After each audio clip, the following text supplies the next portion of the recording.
Find other great podcasts like this one at podmoth.network. Incoming podcast in 3, 2. Gangway! Well, you crashed it.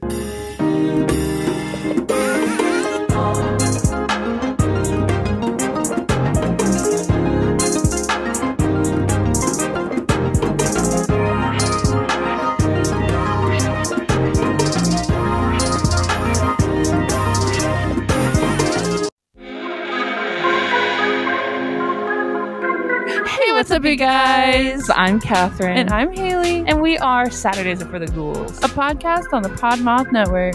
We cover all things spooky, like horror movies, true crime, the supernatural, and spooky stories. In the most chaotic way possible. So join your favorite ghoul friends every Saturday wherever you listen to podcasts. And become a spooky babe.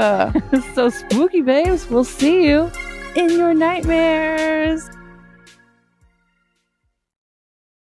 Welcome to Getting Down and Wordy. I'm Russell Perkle. And I'm Hannah, and I'm also on the podcast. And this is a podcast where we talk about popular music and the English language, etymology, linguistics, some kind of mashing together of the two. Ooh, we were so close. You were on a roll. What went wrong? I thought it was great. What? No. You were on a roll. You just kind of like, and then you were like, and then a little bit, you could hear where I lost heart in myself. It's just so... No, but you started off so confidently, and I like that. Yeah, and it felt weird, so that's why I stopped. I was like, this isn't normal, Just didn't feel right. Also, of course... No, I was going to say, you don't usually, walk around with that sort of unearned white boy confidence that you would expect out of somebody like, say, Vanilla Ice. Wow. That's so controversial to me, because, I had a similar feeling, just generally, again, kind of this zeitgeist sense of, what things are, what the cultural history, the narrative is, but after reading about them, I feel maybe half that way. I feel 50% different, I would say, 50% is quite a lot different. 50% folks, what different. We are talking today sounds like the name of one of those business, how to do better business better books, 50% different. Either that or a Roman Mars podcast. I don't know. Ooh, it sounds like an AI generated, a really crappy AI generated business book. As opposed to all the really good AI generated business books that we have. Yeah. So, of course, as you're about to say, we are talking about Vanilla Ice today. Ice, baby. Too cold. And his... Ice cold. One of many hit songs, Ice Ice Baby. Can you name the rest, his other hit songs? His other hit songs include a cover of a song called Play That Funky Music and End of List. Yeah, I wouldn't even say that Play That Funky Music song was actually a hit. I mean, it was the cover of a hit, so in that way, kind of.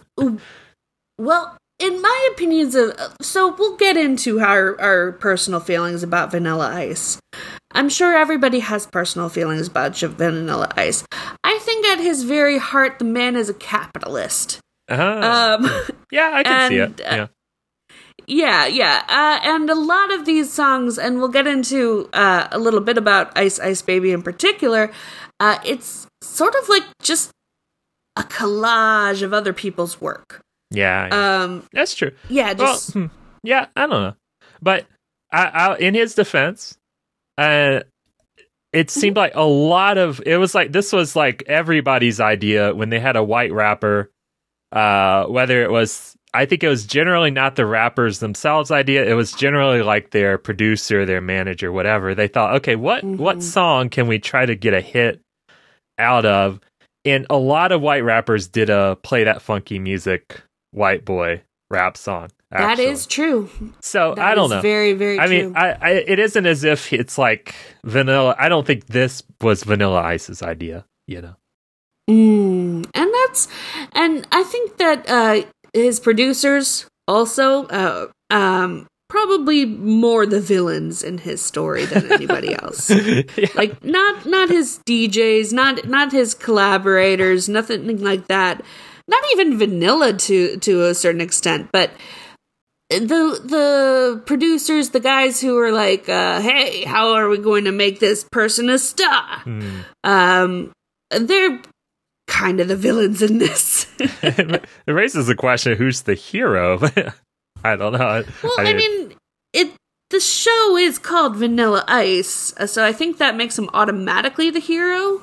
Oh, yeah. He did have kind of like a Captain America thing going on at the time, you know. A little bit. Did you watch Vanilla Ice Goes Amish? I did not see that at all. Was that a song or a reality show? Or? No. He got he only shot the pilot, but it was supposed to be a hit TV show starring Vanilla Ice living as an Amish person. Yeah, something I realized or was pointed out to me recently is kind of like this whole rise of, well, not the rise, but this point where reality TV went really like twice as off the rails as it already did, and also possibly gave us like the Donald Trump presidency was the writer's strike. I'm so glad you brought that up. You know, like this first writer's strike, it was like there weren't any like good writers for scripted shows, and at that time, like writing for reality TV show wasn't really considered writing, so they weren't in the strike. And so like there are all these like outsized popularity of like reality show that otherwise would have just been kind of garbage, you know. Yeah, and it's not his fault. They were doing that with everybody. MC Hammer had a Saturday morning cartoon. It's really not Vanilla Ice's total fault, which is why I feel like I have to preface this, because I'm about to talk a little bit about how white privilegey this song kind of is. Sure. We should mention first, like, so we're talking about Vanilla Ice, Ice Ice Baby. As you might expect us to talk about a word like ice or baby or something, because that's usually about how far we read into the lyrics of a song. We're actually talking here today about Gangway. Surprise! Like, has there ever been a more out of place word in a song in the history of songs? No, it's so bananas, and so we know that slang goes through like periods of relatability, relativity. Yeah, all those things. Yeah, all the R words. When you're relevance. Yeah, goes through periods of relevance and irrelevance. Sure. So something's no longer groovy anymore. It's cool, but Gangway is a bit of slang that was going through a steep decline in relevance, I should say. Not that many pirates around, whatever. It makes sense. Yeah. I mean, I think its only place was like, it's like I have this image in my head, and it's not an actual memory. It's one of those kind of reconstructed memories of like one of these Disney like duck cartoons, whether it's like Darkwing Duck, DuckTales, whatever, of like some character out of control, like barreling down a busy street or something and just shouting Gangway, you know? Yeah. Cartoon relevance is about as close to irrelevance as you can get without actually being dead. For sure. Yeah. And as you're saying, like, it was kind of like it had mostly fallen out of usage around the time that Ice Ice Baby came out, which was like, I don't have the exact number here, but late 80s or early 90s. Let me double check that. It was actually released in 1990. 1990, precisely. Yeah. So precisely the turn of the decade, so to speak. I don't know if that's a now word. I was not alive in 1990, but I have seen pictures, and there were not many pirates. Yeah, like real pirates. And I even double checked, like, if there was some big pirate thing that came out around that time, like a popular movie or book or TV show or what. No, not really. Interesting. I mean, Little Mermaid had come out in '89, but I mean, that's true. could be Did they somehow say Gangway connected. in that movie? It sounds like something that they would have said in that movie.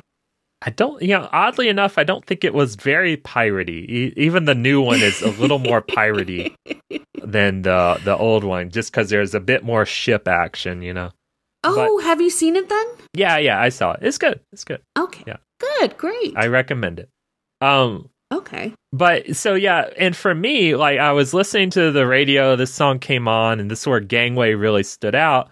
And essentially, if you look at like the word usage frequency thing, it's like he brought this word back, or he rode a wave that brought this word back to popularity, because like it's shot up since. Who knows? Is it just because of this song or what? I don't know. And I think that is tied in a little bit to this song's particular karaoke factor. Is it? Because the karaoke factor is wild. Off the charts, Off the charts. Russell, I don't rap. I don't think I can rap. I think I could do this song. And I'm not even drunk. All right, I'm gonna lay out the beat right now. Let's kick it. No, not really. I wouldn't do that to you. Yeah, I mean, like this song, it's just a joy to listen to. Like, I think looking back at it, it's always hard to know like how much of your feelings are just nostalgia for something. But there's such a energy to this song, and of course super popular. Of course everybody knows it.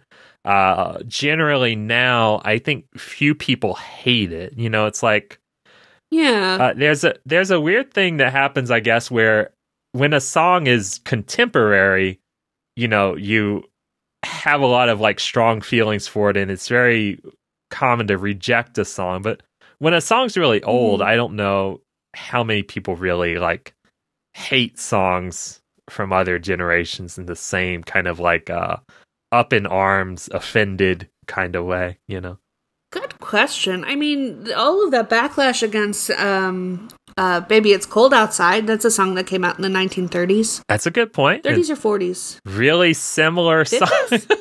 Maybe people are just objecting to cold babies. Maybe that's what they don't like. It's misplaced anger.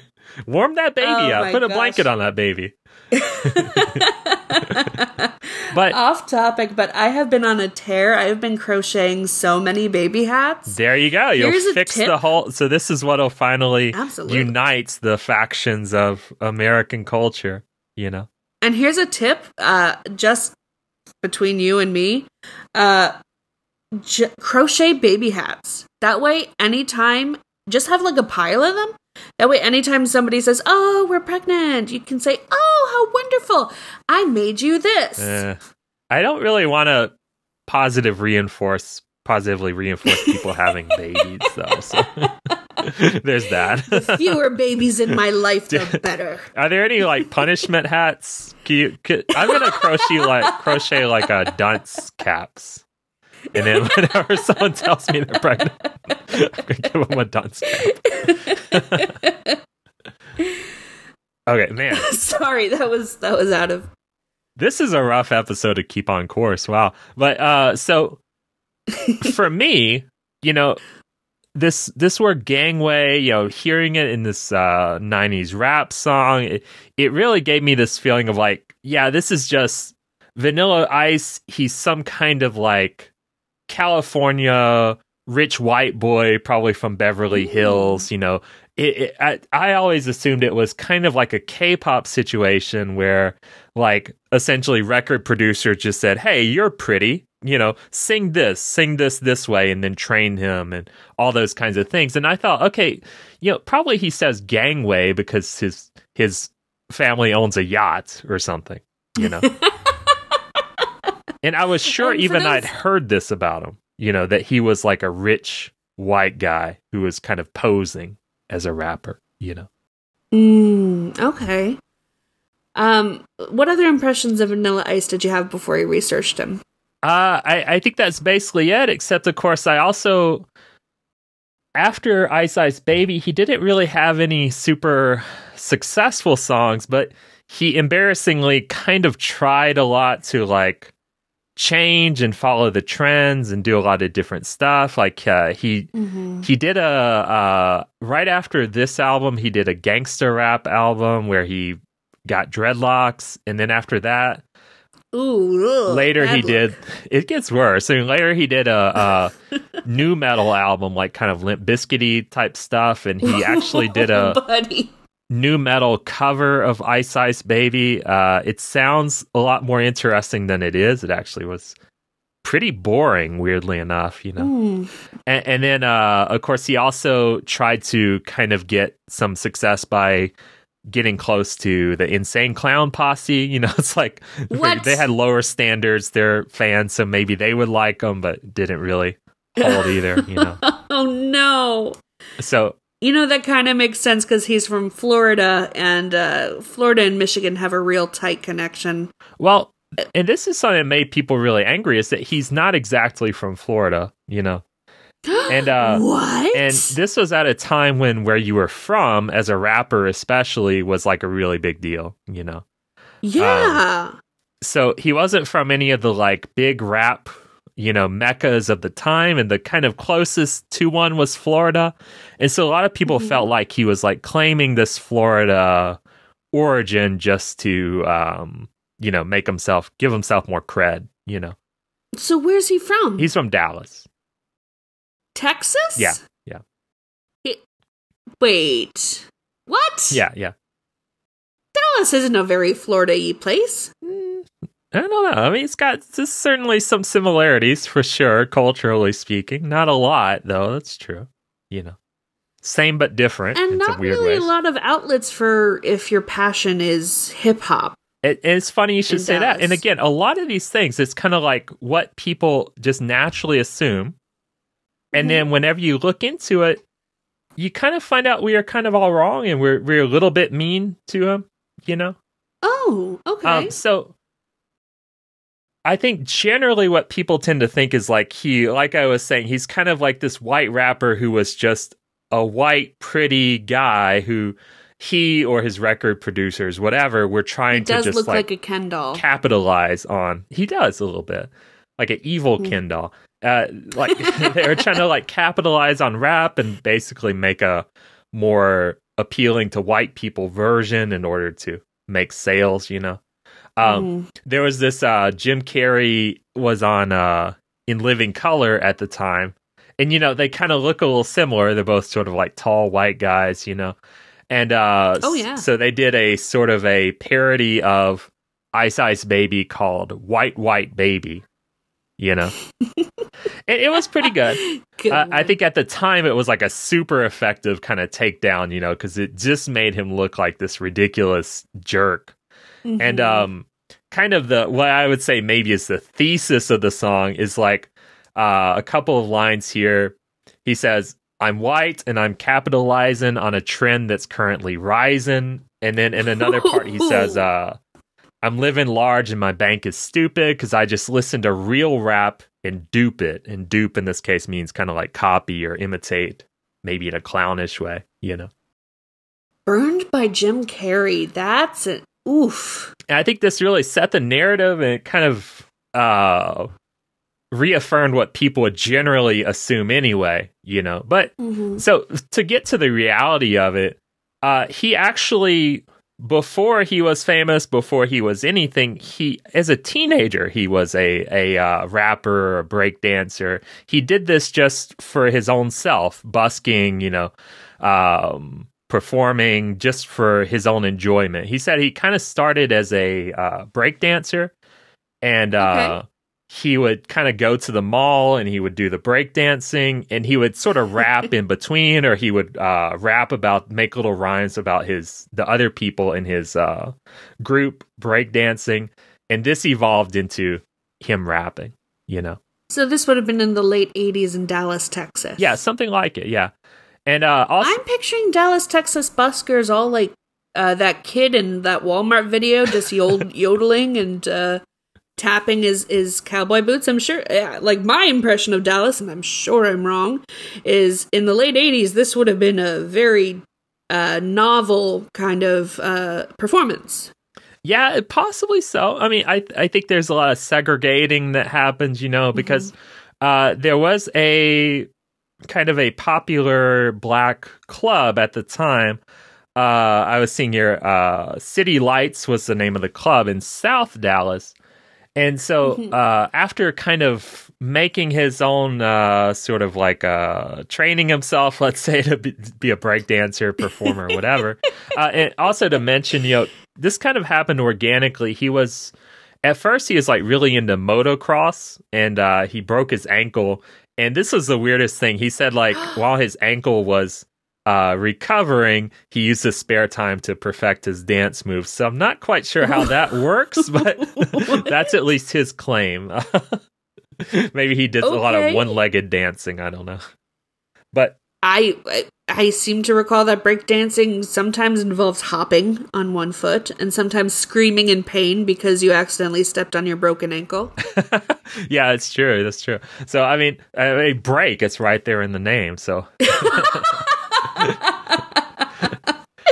and so, after kind of getting a little bit of confidence, doing these things himself, busking, and supposedly he made a fair amount of money doing this. He claims to have made like $40 a day just doing busking. He went to City Lights, and his friend there dared him to try to perform on stage. And they liked it, so this was like a predominantly black club. He was probably the only white person in there. Even his friends, his other dancers, were also black, and he was generally accepted there. And again, before any kind of fame, before any kind of involvement from record producers, whatever, managers, whatever, he was performing there as like the opener for a lot of really legit rap acts: NWA, Public Enemy, Tone Loc, Sinbad, MC Hammer, etc. Now, was he performing as like more than a novelty, or was it more like, hey, look at this white guy, he thinks he can dance? I would suspect it's probably a little bit of column B, and a couple other things that are important to note, again, in this kind of defense of Vanilla Ice. The one thing is that he really wasn't rich at all, as you may have probably guessed by his, impetus here to go out and busk and stuff. So he was actually the son of like a single mother. She just taught piano lessons. So, kind of underemployed in that way. And she eventually married and remarried a few times. And for the most part, he was raised by a car salesman from, I want to say here, Ecuador. Let me double check here for you. Yes, Ecuador. So an Ecuadorian immigrant, actually. So far different from this kind of like super white, blue blood sort of identity that I think we all imagine for Vanilla Ice. I feel like I've heard this biography a lot in a lot of other podcasts that cover like serial killers. So I'm really, really glad that the worst thing that he ever did was Ice Ice Baby. Yeah, it's true. I think a lot of the like kind of impression of him just comes from whenever you hear his real name, So unfortunately, tell us. His last name is Van Winkle. Right. And I think you hear this and you just assume it's like some kind of like Downton Abbey cast member or something, Robert Matthew Van Winkle. Yeah. And this name came from not even his real father, right? So this just happened to come from a man that his mother was married to at the time of his birth. A different person. Oh, okay. Van Winkle, not a popular Ecuadorian surname either. You're right. So even this thing, the last name that makes him seem like he's like Skull and Bones, Yale man or something. Like this isn't even his fault in any kind of way. Just a weird, random thing that happened to him, Yeah, that is. Growing up with a name like Bobby Van Winkle, I would like guess more magic or like clowning as opposed to breakdancing as far as like what you want to do after school. Yeah, those would be pretty good. I don't know. When I think of Van Winkle, Yeah, hard to think Bobby of much Van else he Winkle. could do. Yeah. He could take naps, a lot of naps. Yeah, okay, like Rip Van Winkle. I think Rip's real name, does he have a real name even in that book? But I think his real name was Robert, too, yeah. Oh, was it? I think so. I think Rip was short for Robert there. Is Rip short for Robert? Let me look it up on the old internet here. Rip can be short for names like Robert, Ripley, or any R name you prefer, so not that helpful. That's just bananas. Hey, so I got an R name. Named him. I could be Rip. You could be Rip. Can everyone from this moment forward call me Rip Van Perkel? Is that okay? That's actually really good. Yeah, that's what if you decide to be a clown. So to answer your question, what does a Robert Van Winkle do with their life? I think like word nerdism podcast is probably the answer.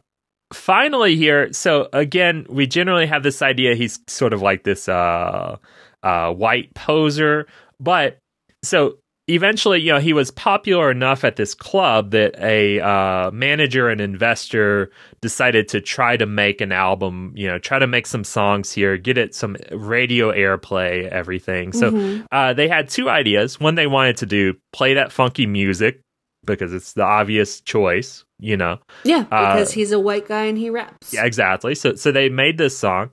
And then on the B side, on the other side, they did Ice Ice Baby. His producer for that song, his music writer Earthquake, which was the DJ at the City Lights Club, he had made this kind of track, Ice Ice Baby, and that's Earthquake who's doing the chorus part where he says Ice Ice Baby, too cold, too cold. Ooh, Vanilla Ice. Anyway, so Vanilla Ice made a rap to go over that. But it's just the B-side. So they sent that to radio stations, and not a lot of DJs cared to play it. And when they did, it didn't really get good response. But one or two DJs tried the other side. Here on my notes here, Daryl J in Georgia supposedly was kind of one of the first to play this. And it was just super, super popular. So like essentially they got a lot of calls saying, hey, play that Ice Ice Baby song again. Don't play that funky music. Play that Ice Ice Baby. Do the other one, yeah. Yeah. And they gave it to us wrong.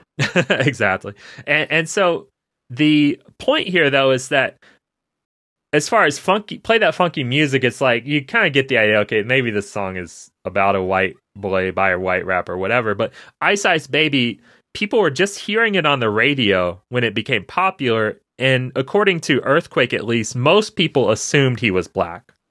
So this was not a song that rose to popularity because of a white rapper. If the narrative here is to be believed, this is actually a song that just rose to popularity because it was good. And probably later, a lot more popularity maybe was heaped on top of that because he was like a white guy. But at least in the beginning, a lot of these ideas about him being a poser, him being a white guy who's just doing this because it's what's popular, there's some reasons to say otherwise, I think, Now, how much of this do you think, and you know music better than I do. I don't really like music. I don't really know music very well.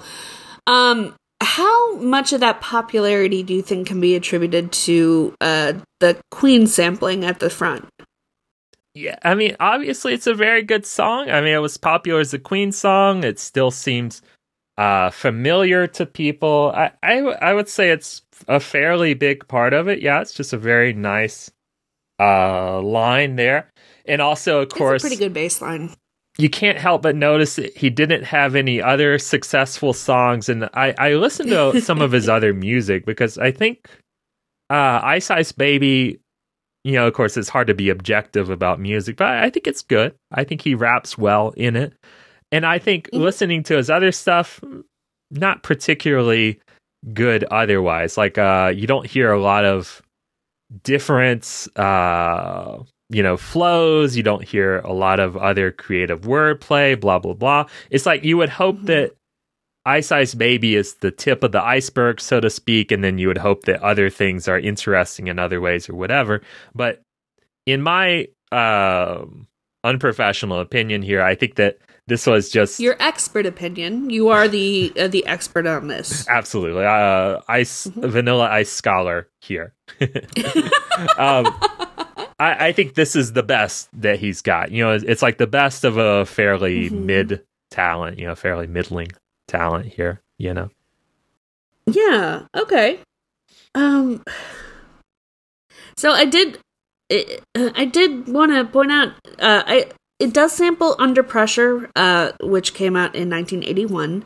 And he never gave credit to Queen until after it became big. In fact, I read a story about Brian May, who was a guitarist for Queen guitarist, right? Yeah. I don't know. Yeah. The first time he claims that he ever heard Ice Ice Baby, he was at a disco in Berlin. And it was taken aback, and he went up to the DJ and he said, what song is this? And the DJ told him and said that it was #1 in the United States at the time. And that's the first that Brian May had ever heard Ice Ice Baby. Like, they were not involved in this at all. Yeah. On top of that, Vanilla Ice does say, or Bobby Van Winkle does say, that it took him about 30 minutes to write the lyrics to this song. Is that common with hip-hop? Is it usually just, it's a 30-minute song and there's my hit? I mean, one thing about it, so I was saying all this stuff in defense of Vanilla Ice, but one thing, he's not the most honest guy, so it's hard to say, is he saying something because it's true or because he thinks it sounds cool or what? I also read lie sometimes. I also read he wrote this song when he was 16. Again, who knows? Is that true? I don't know, but I hope not, because it's surprisingly violent. In one little part, right? That's the funny thing about the song. It's like all the description I read, they were like, this song is about a incident he had in Miami, and also about how good he is at rapping. It's like, and I think that's kind of most rap songs, right? It's like most rap songs are like 75% I'm good at rapping, and then 25% like something that happened once. I was at a shooting when I was cruising for girls on Beachfront Avenue. Yeah. And, even I think it's even more so was a thing in that era of like, you could have just like funny non sequiturs that were just there to fill some space or rhyme with something else. Like, I have to say, I have to admit, it was in one of the articles I read for this. He referenced another group, Gangstar's rap song, in which one of the guys says, lemonade was a popular drink and still is. It's not related to anything. It sounds cool. It sounds nice. Makes you think of summer. You know what? Yeah, that's refreshing. And it's true. So yeah. Unlike apparently Ice Ice Baby, which he claims is about a weekend that he had with his friend D. Shay. Yeah. If this is a weekend that he had with D. Shay, where he drove his Ford Mustang down Beachfront Avenue with his 9mm, and Shay also had a gun, and then they shot at some dope fiends and then ran away from the cops because the cops were chasing the other guys and they got away scot-free. That's like a kind of weekend that I never had when I was 16. Yeah, and it really shows you the kind of like unconsidered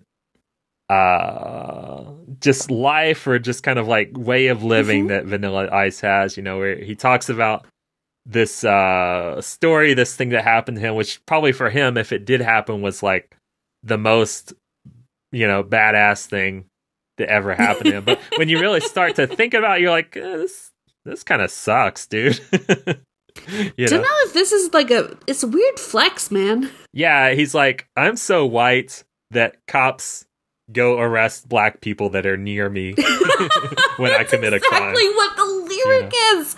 Oh, that makes me so uncomfortable from a 2023 lens. It does. And even there's the sense of calling them dope fiends where you're like, why does that sound like it's like a monster type that you would face in a like PlayStation RPG or something, you know, the dope fiend, and you kill you grind by killing 30 of them or something, you know. Oh my god. Yeah. Yeah, it's very, very, you're right, it's a dehumanizing term. Yeah, and I feel like he just didn't give it a second thought. You know, he's making the rhymes, he's telling his most gangster story that he has, which probably is only half true anyway, and he probably didn't even think about the implications of what he was saying, you know. And once more, in defense of Vanilla Ice, that's what the 90s were like. Yeah. Culturally. True. Good thing things are so much better now. Especially in Florida. Oh, Florida, you continue to fulfill expectations. Yeah. So we've been defending Vanilla Ice now to kind of give give him what he deserves. I mean, so it really starts with this. So one of the big arguments that Vanilla Ice made was his record company SBK, they released this quote unquote autobiography that he didn't actually write, and it told just a lot of lies about him, and essentially it was trying to make him seem cooler, more gangster, trying to establish a kind of, you know, what's that word they use in art whenever you're talking about like where a picture is from? Origin story? No, never mind. Someone will know when they hear this. But and so, for instance, the sense that he came from Florida, where he did live sometimes in Florida, sometimes in Dallas. Again, his mother, you know, got remarried a few times. They moved around a lot. But he was mostly from Dallas. He obviously became successful in Dallas. But Miami seemed like a cooler place, so they put Miami in the book. And some other things about like gangster stuff he did, crime stuff he did. They also said he was like a motocross national champion. He wasn't. He won some medals, some championships, but they were a bit more regional. So little things like that. Weird. So his claim was that, you know, they made this book, and then whenever it came out that it was all a lie, this was kind of what destroyed his reputation, you know. And it's a funny thing because it's kind of like, well, I mean, you're a famous person. There's some lies. If you said them, other person said it. It's kind of what it is to be famous. A lot of like stories, exaggerations, tall tales get made.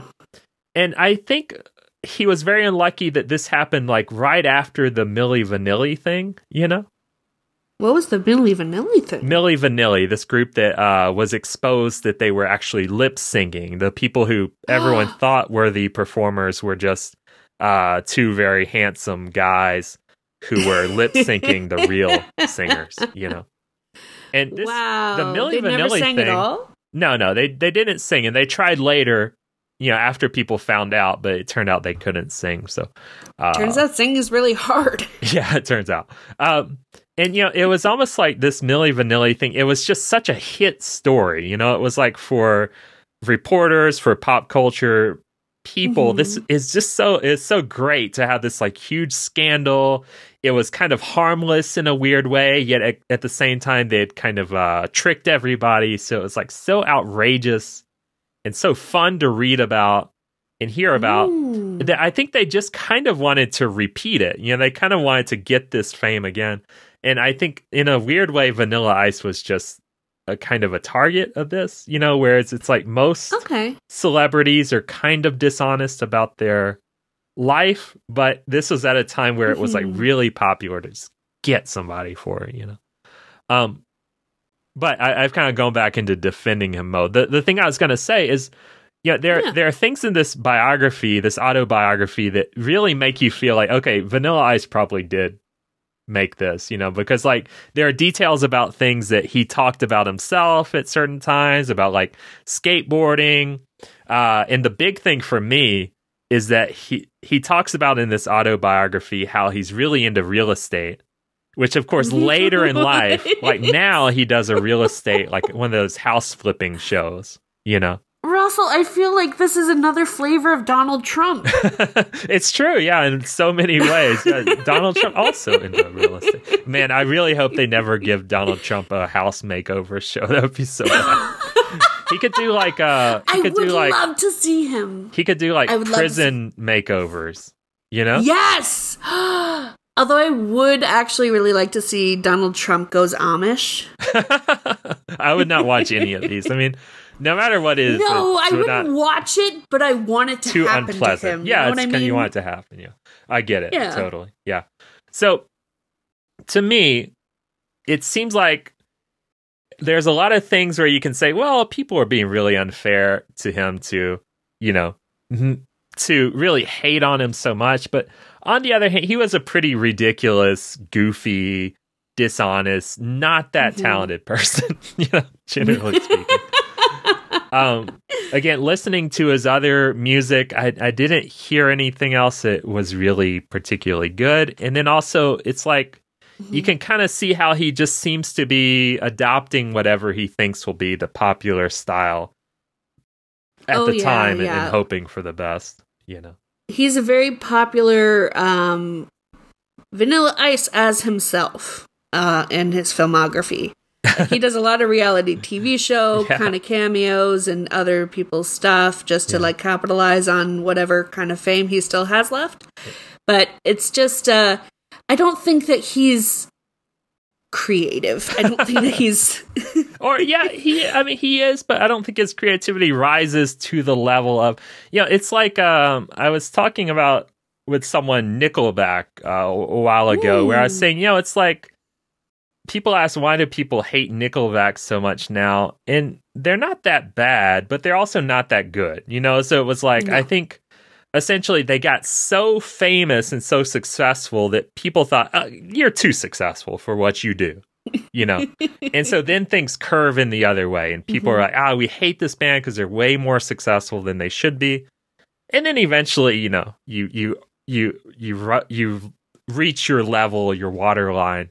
You know, I think a similar situation with Vanilla Ice, where it's like, this is a good song, but you've gotten too much success from this based on your actual level of talent. You know? This is an anomaly. You shouldn't, like, this is an embarrassing anomaly in the history of music. Let it be what it was, man. But you mentioned his filmography, so you know there's also a Vanilla Ice movie that was made.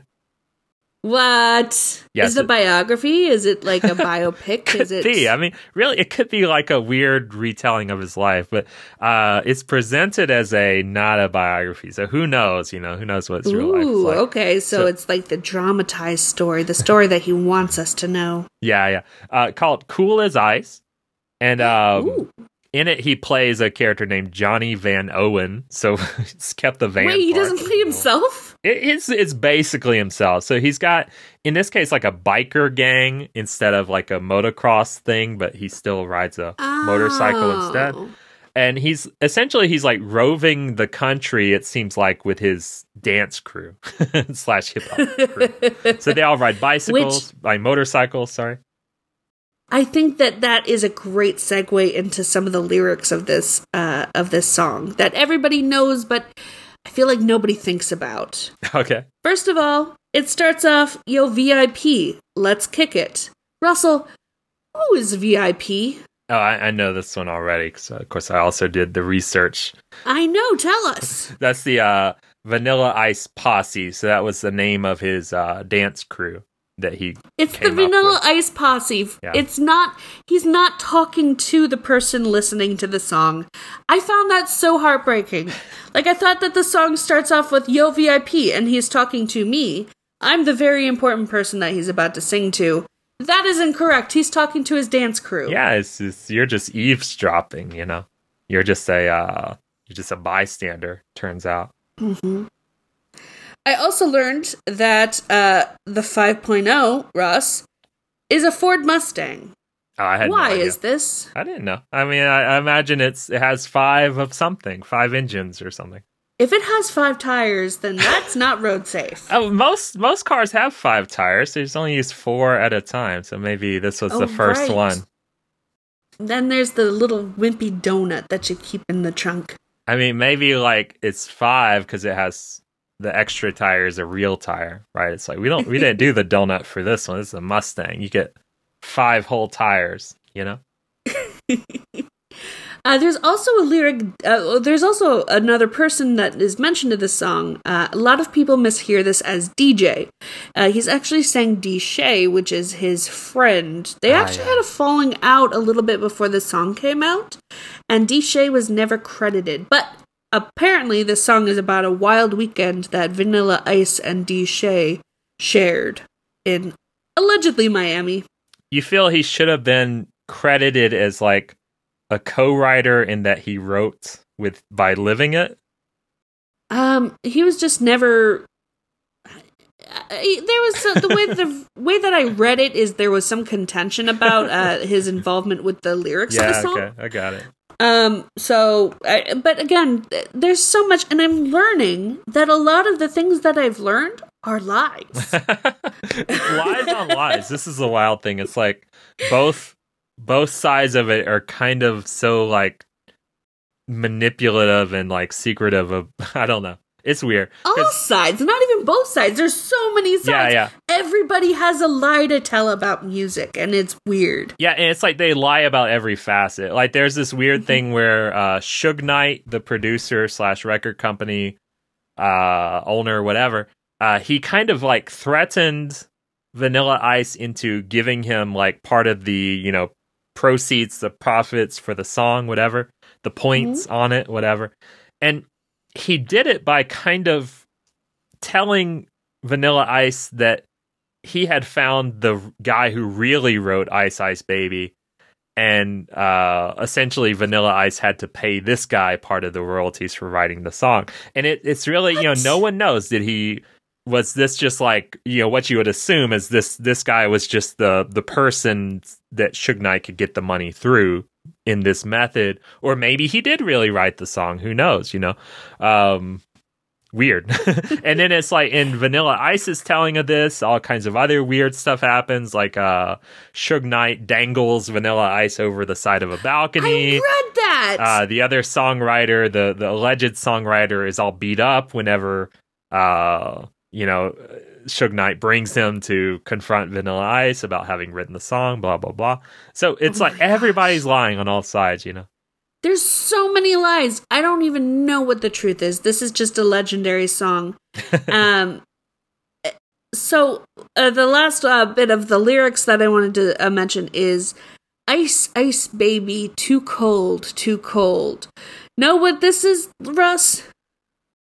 I have no idea. What is it? This is a chant from the Alpha Phi Alpha frat, a famously black frat that is featured in Spike Lee's movie. Okay.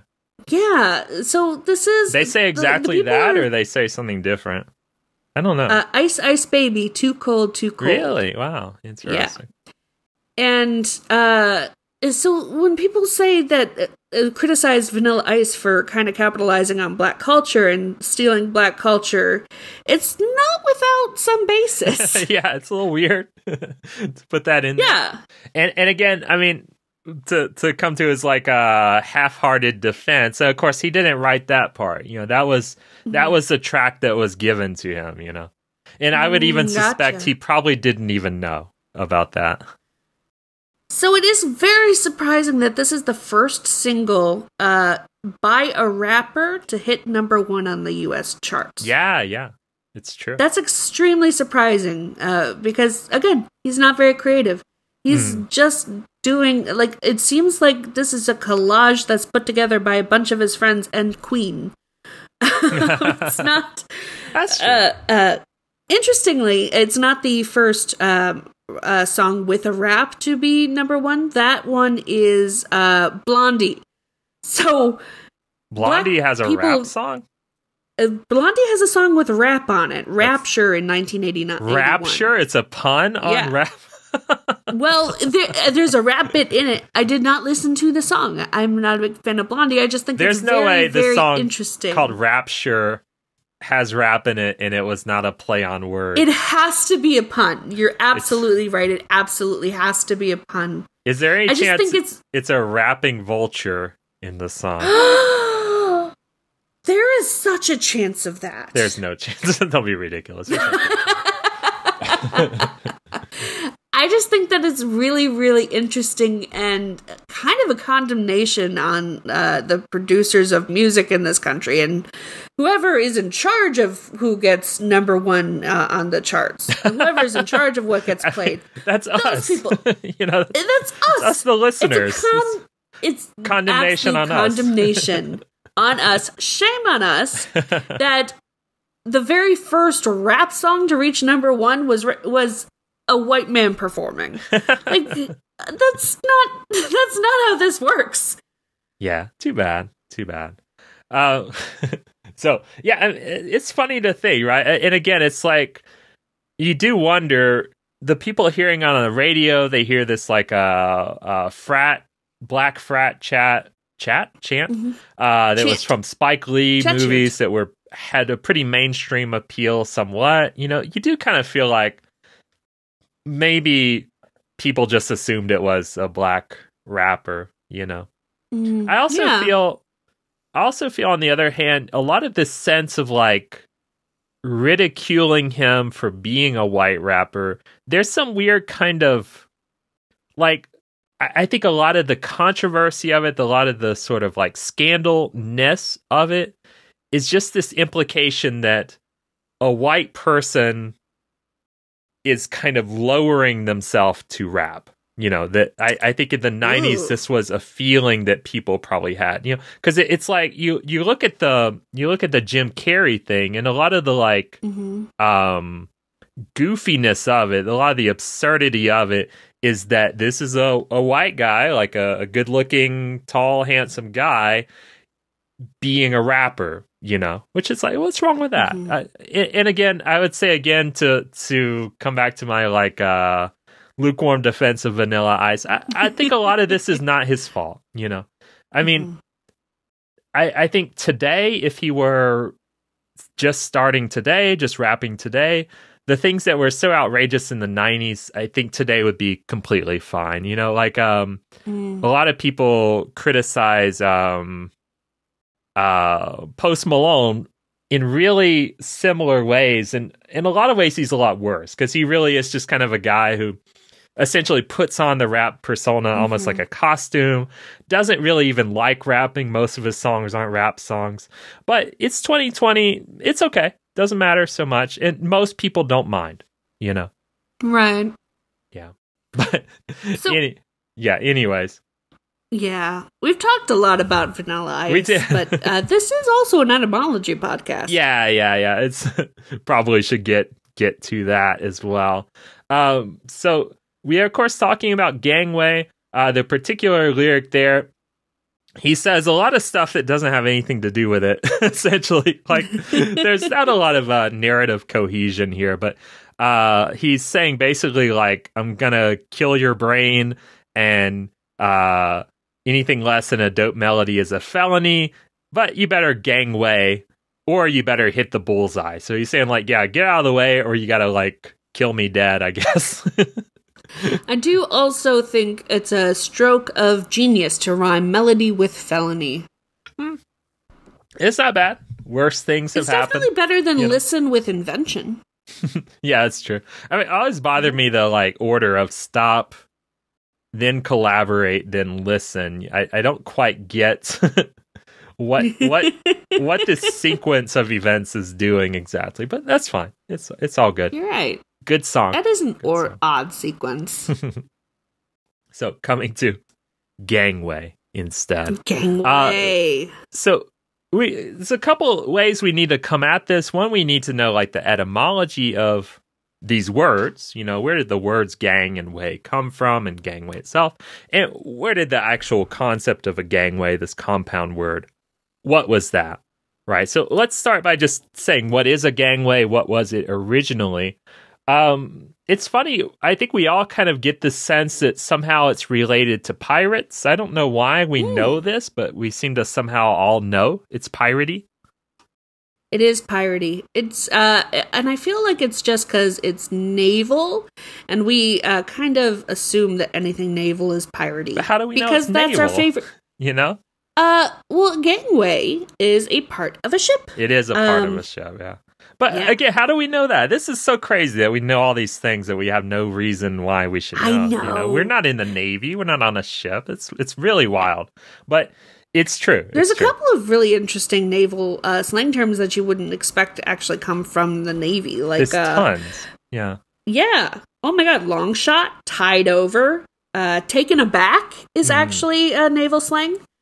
This is all like it's one of those phenomena that is brought in from a certain group of people. I think people liked sailors at the time, and then they stopped liking sailors, and it was less popular, and then Vanilla Ice came. yeah, it brought it all back. And I was so curious, did he have a sailing background or something in some way? But no, nothing in particular. He was, I think, a jet ski racer at the time. So he did do some jet ski racing. That's true. Yeah. So there's that at least. And then, of course, spending time in Miami or those kinds of places. Maybe he's close to the ocean, so maybe somehow that influences it too. Def. And then generally, I mean, I suppose on the one case, as we've talked about before, generally like military stuff just has like a outsized influence on language and culture just because a lot of things get invented there. You have to innovate in order to win or in order to protect, whatever. And then also, of course, they're just moving around a lot. You know, it's like their ways of talking get carried around just because they carry around, you know. And of the groups of population, sailors do travel a lot of places, and they take their slang with them. Yeah, exactly. Yeah. And so the gangway, it started out, you know, if you picture like these kinds of ships like you would think of as a pirate ship, but obviously some of them are just merchant ships, Navy ships, whatever. There's a kind of a raised... The board, the deck of the ship, there's kind of a raised part towards the back, right? Or the front. I don't know. I think it's the back, though. And so this is the part where the captain would generally stay as he is like observing the goings on the ship. That's where the pirate is behind the big pirate wheel. Maybe there's a wheel there. I feel like the wheel's off in there, yeah. And the wheel's there. So this one's raised up a bit for I think just for visual ability to see. And there's a little stairway or walkway of some kind there. And originally this was the gangway, right? Eventually it kind of just spread more generally. But along these lines, this was maybe 1680 or so. Up to 1780, it was more just the opening on the side and the little stairs or whatever that you would use to get onto or off of the ship. So it's like a passageway through, like a makeshift passageway through a narrow kind of way. Yeah, right, exactly. Yeah, and so we had the sense of gangway, you know, spreading to just mean a passage. From there, we started to use gangway for a few different things, like trains, the connectors where people would walk between coaches. These were called gangways because in a similar way, it was kind of this thing to walk on to go from one place to the next. Ooh, yeah. And then in buses, I don't know if you've ever seen them. I don't know how common they are, but sometimes you'll see a bus. It almost has like an accordion thing in the middle, you know? Oh, really? Yeah. So it's called an articulated bus, and well, that sounds like a bad idea. Yeah, but weirdly it works. And anyways, this middle passage, this connection, also called gangway as well. Interesting. And then That's very interesting. For some reason in Chicago, some of their alleys, as far as I could understand, it was like these residential alleys, also called gangways, because you kind of walk through here as well. That makes sense. I feel like Chicago would probably have a different etymology to that sort of gangway. Just because I've heard stories about Chicago alleys, and if the comic books are right, That is the way of the gang. Yeah, and a lot of people made that connection too. Like, but it's hard to say for sure. But it's like words are bumping around in your head. I could see they say gang a lot anyway. Maybe they start to apply it in weird different places from the rest. Oh, if you live in Chicago, you say gang at least 4 times a day. It's yeah, it's why that's how very common. Gucci Gang was so popular there. Yeah. And as far as how did gangway come to mean like get out of the way, like make way, something like that? It actually, unfortunately, it's kind of a mystery. I mean, you can kind of clearly see how logically you would connect these two, right? So you're kind of saying like to make a path make a gangway. You're saying simply a path, a gangway, whatever. Yeah. In that same way. Like when chefs say make a hole or make way. Yeah, exactly right. Yeah, so it's hard to say, it's like since it's the same word, it's really hard to find the exact origin point for this. As far as how did gangway kind of arise or get carried forward into modern culture, I think it's fair to say that Treasure Island and other books around this time, other kind of plays, Pirates of Penzance came out a bit earlier than this, but around 1880 to 1900 or so, there was the book Treasure Island coming out, and this was kind of where you start to see the rise again of gangway in culture. The sort of romanticization of pirate life. Yeah, I'd say so. And then we have, gangway as a word that people are sort of familiar with again. Oh, so it's like how people, when I was growing up, Pirates of the Caribbean was a thing, and people just started saying parlay for no reason. People say parlay a bit. I think it's true. Yeah, and he also said savvy a lot. Yeah. I don't know that people started to say it. R. I don't think, actually, did they even ever say R in Pirates of the Caribbean? I caught myself actually saying ahoy to my boss the other day. It's a pretty good one, yeah. I mean, the whole lore of that is like whenever Graham Bell invented the telephone, that's what he wanted us to say. He wanted us to say ahoy? Yeah, he's like, we need a word, and it's got to be different from... Because it's like, answering the telephone, you don't know how formal you need to greet somebody because you don't know who's on the other end, Oh. So we needed an all-purpose word. And actually, that's the rise of hello as well, actually, because it was like not in use already for anything, in any like big way, whatever. But the other funny connection point is Vanilla Ice actually recently played Captain Hook in a pantomime. I say recently, it's a long time ago. But I just thought it was funny. It seemed to be really, really like small. Not a big deal, not a big thing at all because I couldn't find any images or even much. Yeah. But it was he 2011. Seem to be a very creative person. Ouch.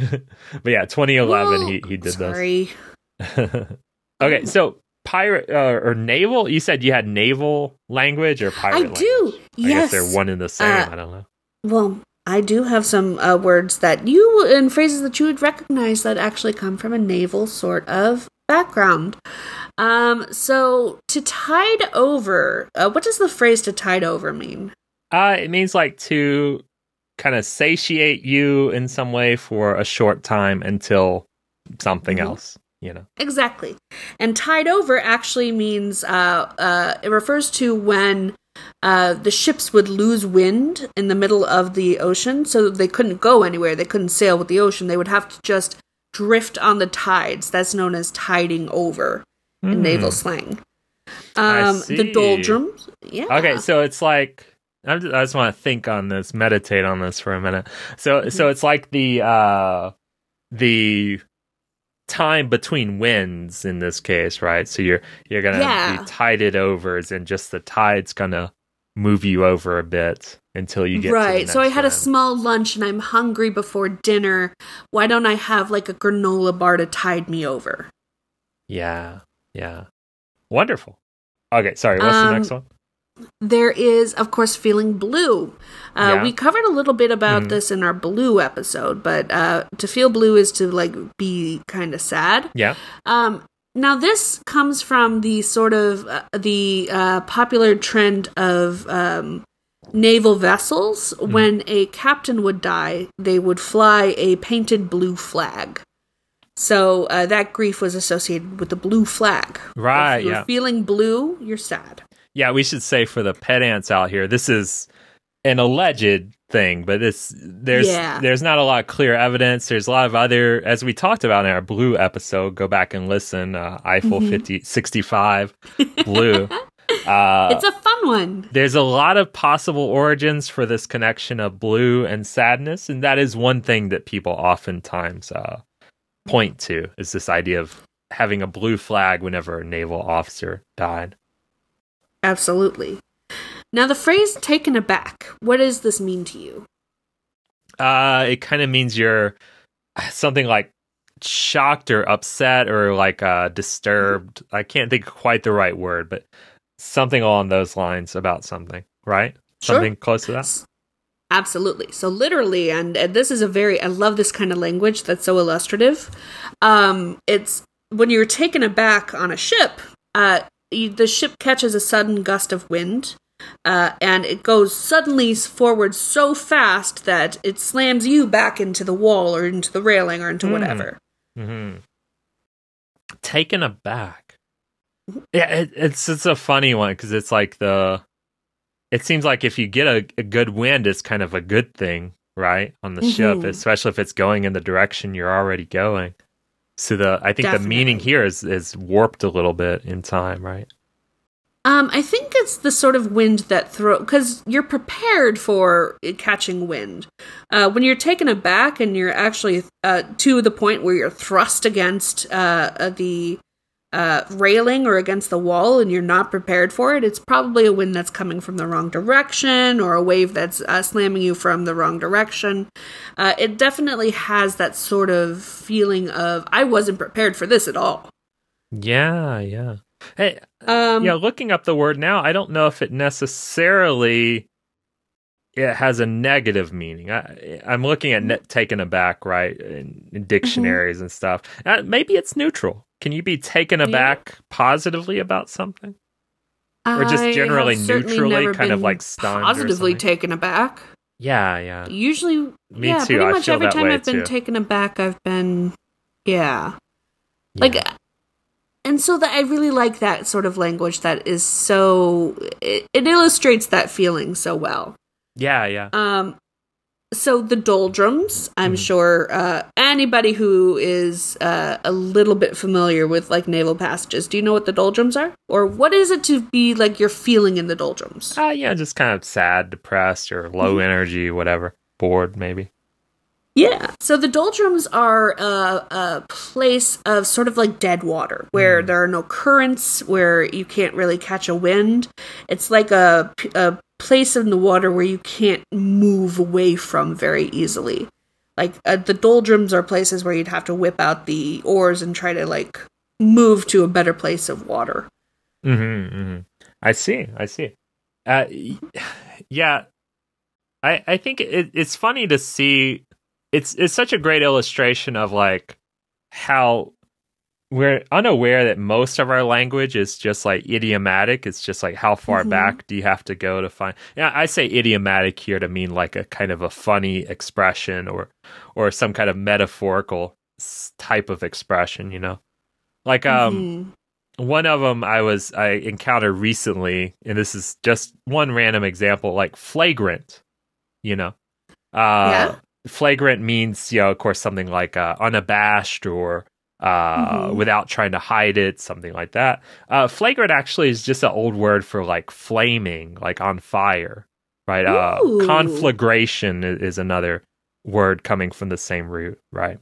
Oh, that makes sense. And so these days, of course, we would never say that the house is flagrant, but we would say the house is on fire. So we kind of, over time, we lose the like metaphorical, funny punning or connection of words to their like comparative meaning. But they're still there. All kinds, all kinds are there. I'm so glad we have the opportunity to research this. This is a lot of fun for me. Yeah, for sure. All right, so any others? Yes, I do. Right. Long shot. Long shot is when. So what is a long shot? Something that's like not likely to work, but you try it because there's a little chance of success, whatever. Yeah. So long shot is when you've already loaded the cannon and you are trying to shoot it. A long shot is it's very, very far away, which makes it accuracy sort of nebulous at best. Okay, that makes sense. And the last one that I have, last one I have is toe the line. What this is toe means the to line? like do what you're told, I guess. Do what the authority wants you to do, I think. Something like that. Yeah. So this actually stems from the British Navy. In order to... and the British Navy is famously very, very rigid with rules, and especially back in the time when this became slang. To toe the line is when the sailors would line up for inspection. They would have to do it barefoot, and in order to make sure that they were rigidly in the single line, everybody would have to line their toes up to one of the lines in the boards of the ship. I assumed it was something like toe, like TOW, like you're pulling a line or something. That's hilarious. Toe the line. I had no idea it was TOE this whole time. Incredible. Totally. Totally. Ouch.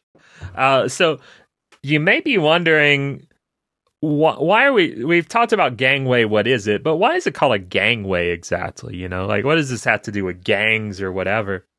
So it turns out our word gang, G-A-N-G, in all its forms, like a gang of people, whatever, cool in the gang, whatever, this is the same root as our word for go.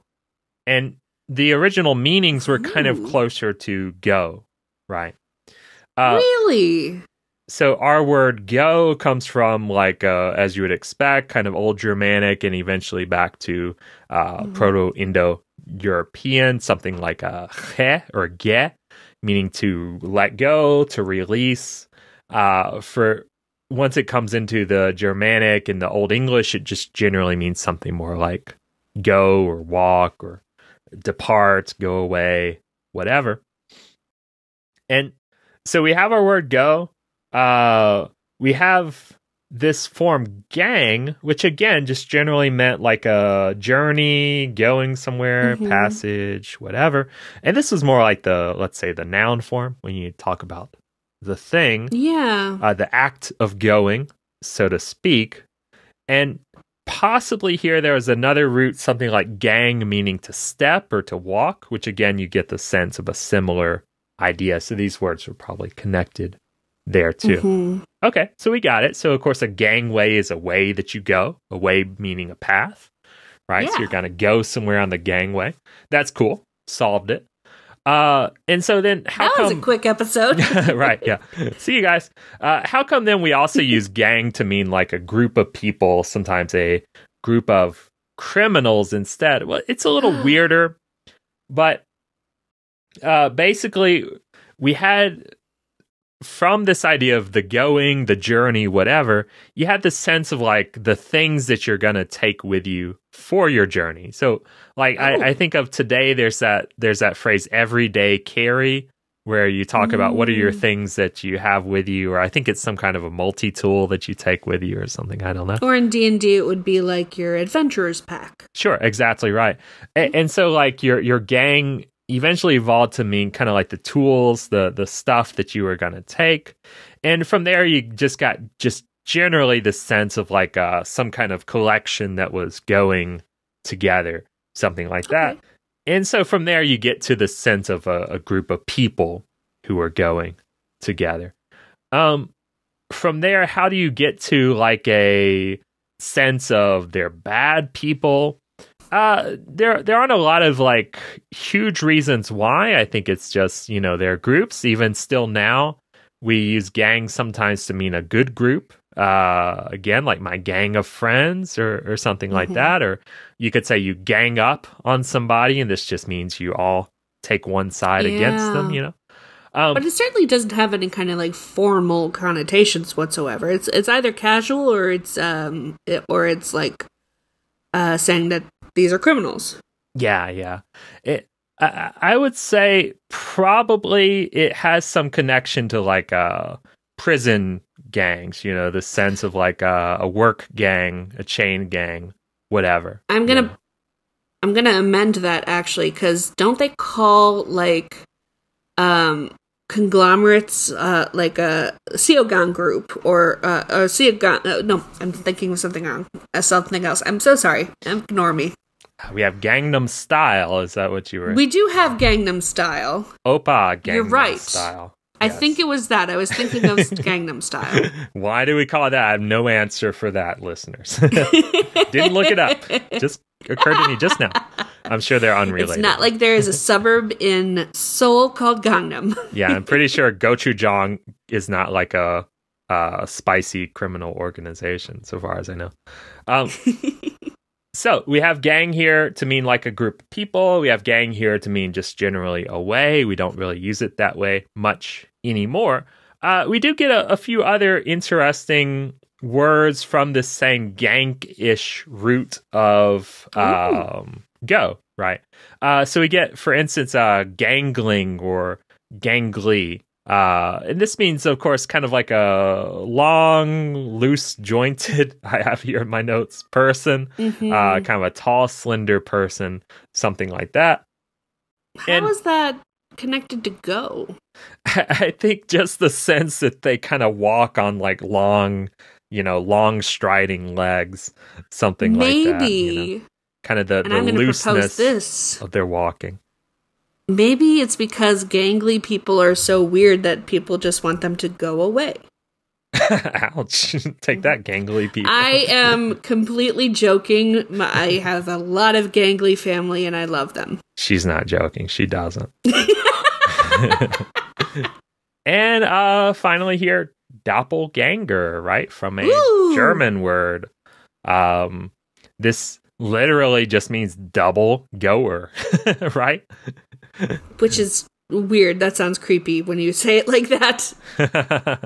Look, this is my double goer. A doppelganger, this is this idea of someone, in my notes here, I have apparition of a living person, someone who looks just like you, is just like you, but is not you. Right. So generally today we use it to talk about a person who weirdly looks just like you, but is not connected to you in any way. Right. I've listened to enough cryptid podcasts to say that they're totally connected to you and that they mean your death is coming soon.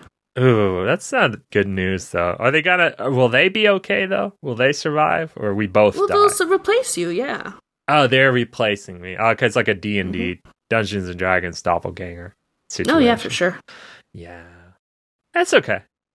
I'm okay with it. I mean, like, I just want someone to be happy, you know? Steal my identity, folks.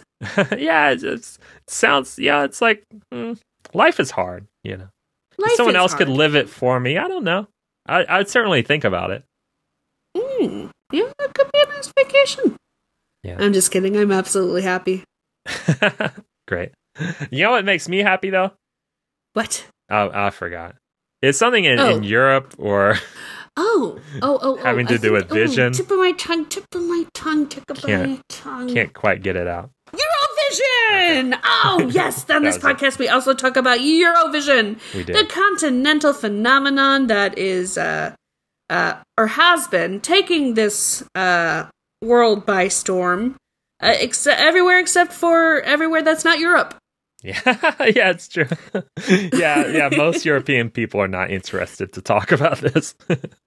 Which, we're going to talk a little bit about it, because today we're talking about 2023's offering from Malta. So you listened to this song, Russ. It was Malta. It was Malta. We did listen to it, we promise. Yes, this we did. Was... what? That's okay. I Busker. always thought that was the song name. I just realized. Oh, no. The band is called the Busker, and the song is called Dance, parentheses, Our Own Party, close parentheses. Which, of course, we just talked about a guy who got his start as a busker, Vanilla Ice, Robert Van Winkle himself. I know, there's so many connections. Music is weird. We did. So, 2023 Malta, if you only ever watch the grand final, you won't be familiar with this track because they failed to qualify this year. So, which I think is bullshit because I really enjoyed this one. I agree. So they didn't get out of the first round, basically. Right. They were eliminated after the in the semifinal. It is a bummer. Especially since the Maltese are like per capita, more Maltese watch Eurovision than almost any other European country. But you can't vote for yourself. No, you can't. So it actually puts them in a worse position. So, like, as a country, you're better off if nobody in your country likes Eurovision, actually. Yeah, because then they're not going to vote. Yeah. Yeah, and because you're still going to be giving out 12 points, 10 points, 8. To somebody. Yeah. But you're still going to be giving out. Exactly. You can't give them out to yourself. Oh, that's true. So no matter how many people vote, the points don't change. That's a good point. Yeah. Yeah. That's a democracy.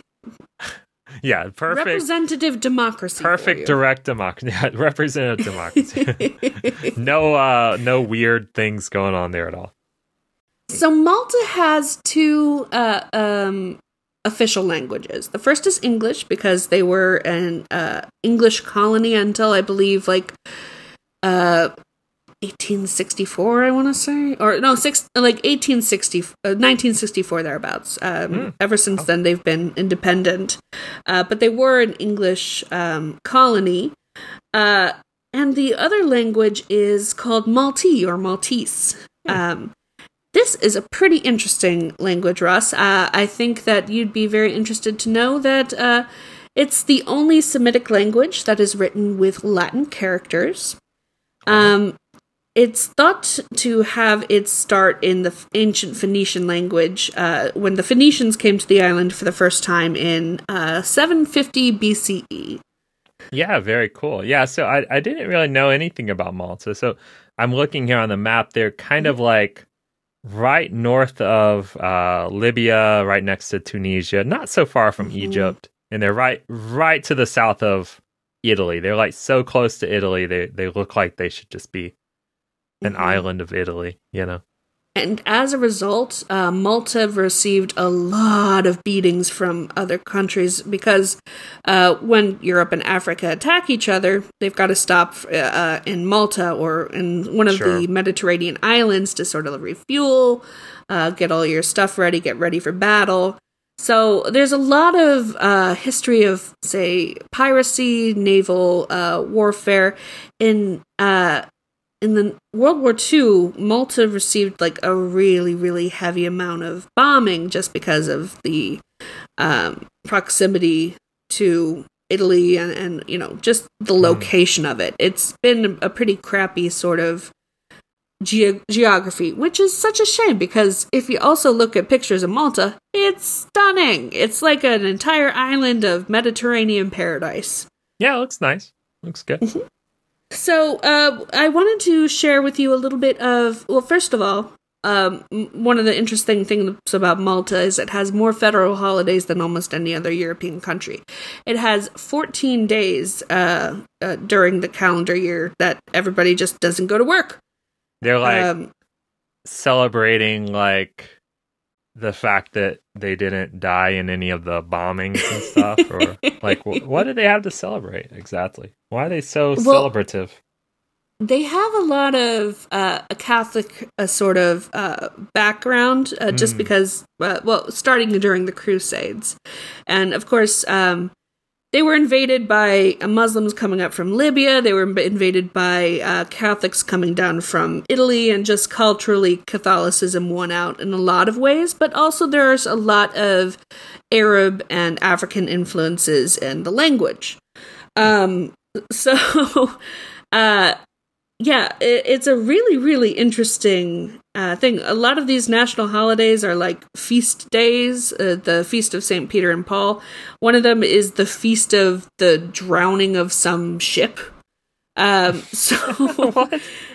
I know, and only 3 of these holidays actually occur during summer, and that's yeah, that's wild to me. But it's like not close to the equator at all. Wow. But I get the feeling it's a pretty nice weather year-round type place. Yeah, it's a Mediterranean. It's usually very hot, very dry, but the sea breeze makes it nice and cool. So it's kind of the perfect pirate island if you're talking about Mediterranean pirate islands. Yeah, you would assume there's some pirate stuff. Who knows, though? I mean, they're not in the ocean exactly, or in the sea. So, I mentioned that there were a lot of Arab and kind of African influences on the language, which, of course, came from a Semitic base in Phoenicians. And I thought that you would be interested to know that it has that glottal stop Q that you find in a lot of Arab languages, where That's the cool. Q is not vocalized, it's just an unvocalized glottal stop. You're, So- why are you saying Q here? You're saying like a qua sound, or So it's used with Latin characters, unlike okay, a lot so you of use the the Q Semitic for that, languages. but you in your it sounds a bit like a k sound, or what? It sounds like one of the phrases that I brought as an offering from the Maltese language is Bahar Isu Zit. Now, Isu is, I'm sure I'm not pronouncing it right, but it's a non-vocalized Q. It's spelled Q-I-S-U. You don't pronounce that Q, you make it a glottal stop instead. Oh, okay. Yeah. I know what you mean. Yeah, I got it. So- yeah, it's hard to Isu. it's hard to hear it. Sometimes you can hear it better if it's like inside of a sentence. So, for instance, if you said this is Izu, you can hear that because you have to intentionally close your larynx before you start the next word. But yeah, it's really hard to catch. But yes, I know exactly what you mean now. So, Bahar Isu Zait means a sea that looks like oil. This is a phenomenon that you see a lot in Maltese summers, apparently. It's when the wind is really calm, it's twilight, the sea is just shiny and black and still. That's called Bahar Isu Zait. Cool. Then, of course, my favorite, gelat. Is this Can you ice guess cream? what that means? It does! It means Gelato? ice cream! Yeah. Yeah, Italian has a lot of influence on it as well. There's Shemsh, which means the sun, which I think is a really... Shemsh. It's spelled X-E-M-X. Oh, cool. Yeah. And this one is a bit of Maltese slang that I came across. It's pronounced Shana to boss. Apparently, so Shana means heat. Apparently, this means heat that farts. It is Eat a a fart. heat that is like it permeates everything, like a really, really rowdy fart. Oh, heat that farts. Oh, wow. What an evocative, awful term. It's really good. Yeah, I mean, it's so powerful. You really is. It feel really what is. they mean. Yeah, it's good. Mm-hmm. I mean, even you wonder if they're talking about like, whenever the heat makes the waves in the air, Yes, 'Cause exactly. It looks like wind, like a fart, right? It looks like stink lines on a Oh, it looks like stink cartoon. lines too. You're right. Mm-hmm. Cool. That's amazing. Yeah. Just to talk about this song a little before we Yes, leave I'm it so behind sorry, yeah. totally. No, it's fine. I think it's great. I mean, like this, we talk a lot about you want to see the performance be something really good. And these guys, it's probably one of the only songs I've ever seen where it's better to watch the real performance than to watch the music video. because they do a lot of creative things. They move around the stage. They've got they both use like real props where they're like sitting in different places and meeting different little groups of people, and they're using the projector screen, the backdrop, really well. He's got like stuff written on his hand that he holds up to cool effect, and they've got of course the great set piece of the song is that saxophone guy, the saxophone part. So a blast. And it was such a fun song to listen to. It's a fun song to watch. I think it has a real like classic pop song sound. It's got a real like this is just your essential pop song, essentially, something like that. Yeah, and that's another reason that I think I don't know what Europeans want, because this was like my favorite song of the semifinals in this semifinal. Like, it was a bop. I really expected it to go pretty far. Yeah. I mean, I don't know. Again, it's like I tend to suspect what a lot of people do is a lot of the voting is not really that influenced by how good the songs are. Who knows if it's true or not? But you wonder, Malta, make more friends. Yeah. I mean, on the other hand, I guess the winning song, at least, it did have a more like on-trend modern sound to it. Like Tattoo, I definitely think sounds more like a real pop song in some ways, That's true. I just really like this kind of fun, not too serious, and it sort of it really legitimizes the introvert sort of lifestyle. I feel better in my sweater. Okay. I never look at the lyrics to this. So basically he's saying like, instead of going out to a party, we're just having our own little party at home, something like this. Exactly. And it's such a charming kind of song to that end. It's just, I don't want to go to the club. Let's just stay home, wear pajamas, and dance in the living room. Yeah, it's true. Yeah, maybe that's what got him. I mean, maybe it's like not the right audience for this sentiment, That is true, because cha-cha-cha is basically the opposite. Yeah. Man, we gotta do that one soon. All right, guys. You've been listening to Getting Down and Wordy, the podcast where we take popular music and make it nerdy. I've been Russell Perkle. I've been Hannah. And remember to check out the other great podcasts on our podcast network, podmoth.network. And follow us on socials if you got them. We're on mostly Instagram now, since Twitter's kind of turned sour. They kind of like spoiled like a fruit. Yeah, it's like, it's a moldy strawberry right now. So look us up on Instagram at Getting Down and Wordy. Not the ampersand on that one, because I didn't know if you could put it or not. So on Instagram, it's just an A&D. I have no idea if you can make an ampersand or not. All right, guys. Thanks for listening. Have a good one. Thank you. Bye.